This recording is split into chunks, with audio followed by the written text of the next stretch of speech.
On November 24th, 2009, 26-year-old man named John Edward Jones was visiting family in Stansbury Park, Utah, for Thanksgiving.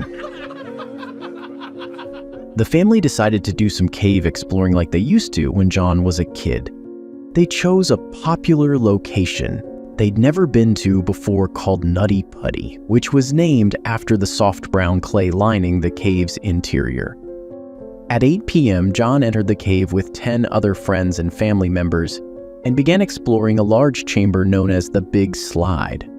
Soon after, John and his brother Josh split from the group with 2 other friends to find a more challenging section of the cave called the Birth Canal. When the 4 decided to go separate ways to look for it, John picked a waist-high hole to explore and went in headfirst. He found no place big enough to turn his body around and leave the tunnel, so he kept going.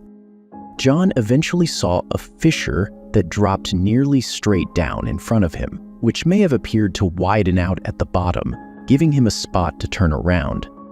Rescuers believe John sucked in his chest to investigate the fissure, sliding his torso over a lip of rock and down into the 10-inch wide side of the crevice.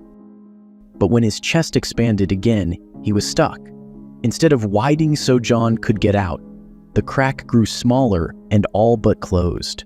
Struggling to free himself only made John slide deeper into an even tighter 8.5-inch wide section of the fissure. One arm was pinned underneath him, the other forced backward by an outcropping of rock. His headlamp was also knocked off. When John's brother Josh heard his older brother was stuck, he made his way down the waist-high tunnel to help him. But after getting stuck himself in a section known as the corkscrew and seeing how far his brother was wedged in the crevice, Josh knew they had a serious problem. Okay, what did I do? Now I can't get my arm through. John was almost completely upside down, with only his feet and about 6 inches of his legs sticking out of the tight opening. Josh attempted to pull him out, but soon realized they would need help to free his brother. He told John he was calling for help, then made a friend stay with his brother as he made the journey out of the cave to alert emergency services. When he was sure help was on the way, Josh made his way back to where John was stuck and took the friend's place by his brother's side. The Mormon brothers passed the time by praying and talking about Josh's plans for the future. Just before midnight, over 3 hours after John had first gotten stuck, members of the rescue team began arriving. It took rescuers about 30 minutes to reach the tunnel where Jones was stuck. Around 12:30, rescue team volunteer Susie Matola reached John and greeted him with, "Hi John, my name is Susie. How's it going?" John's reply sounded distant. "Hi Susie, thanks for coming, but I really want to get out." "Oh, no worries, John." She told him, "You're gonna be out of here lickety-split." As Susie analyzed the situation, though, she knew it was not gonna be an easy task. The 6-foot, 200-pound Jones was encased upside down by a tight crevice, except for a small section of his legs and feet protruding out. The human body is designed to walk upright, and the heart works with the force of gravity, not against it. As rescuers told trauma physician Doug Murdoch that John was nearly upside down, he knew the trapped man didn't have much time. Being upside down, your body has to pump the blood out of the brain all the time, he said. If your body isn't set up to do that, the entire system starts to fail. Murdoch headed for the scene knowing blood and fluids would be pooling in John's brain and lungs. His circulation would be slowing, capillaries would be leaking, and toxins would be building up in his blood. If the rescuers were to free John, those toxins could rush to his heart and kill him. There are very few studies about the long-term effects of being upside down, but Murdoch thought John might have 8 to 10 hours to live. They attempted to tie a rope around John's legs and pull him out, but the friction of the rope on the rocks of the cave walls was just too great. The The small space they had to work with and the depth at which John was stuck also made using big equipment impossible.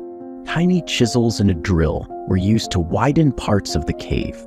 However, the smaller tools were not working fast enough.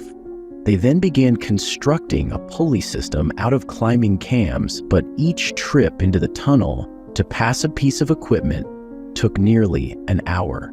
The rescue team did their best to keep John comfortable by singing religious hymns and keeping conversation.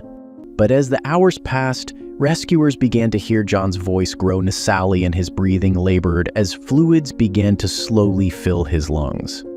When they finally got the pulley system operational and began inching John out of the crevice, his feet hit the tunnel's low ceiling.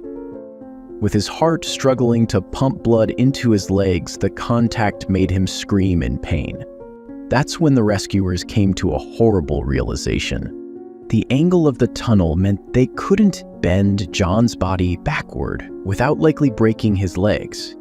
In his weakened state, the shock could kill him, and the cams anchoring the pulleys were slipping from their places on the cave walls. Around 24 hours later, they had made little progress, and John was beginning to have a very difficult time breathing. Over 100 men and women worked tirelessly to free John from his prison. Unfortunately, 27 hours into the rescue, Jones became unresponsive. Just before midnight on Wednesday, November 25th, John Jones was declared dead. The 26-year-old medical student left behind his wife, Emily, a 1-year-old daughter named Elizabeth, and another child that was expected to be born in June of 2010. After his death, the Nutty Putty Cave was closed, and the entrance was eventually sealed with cement, with John's body still inside.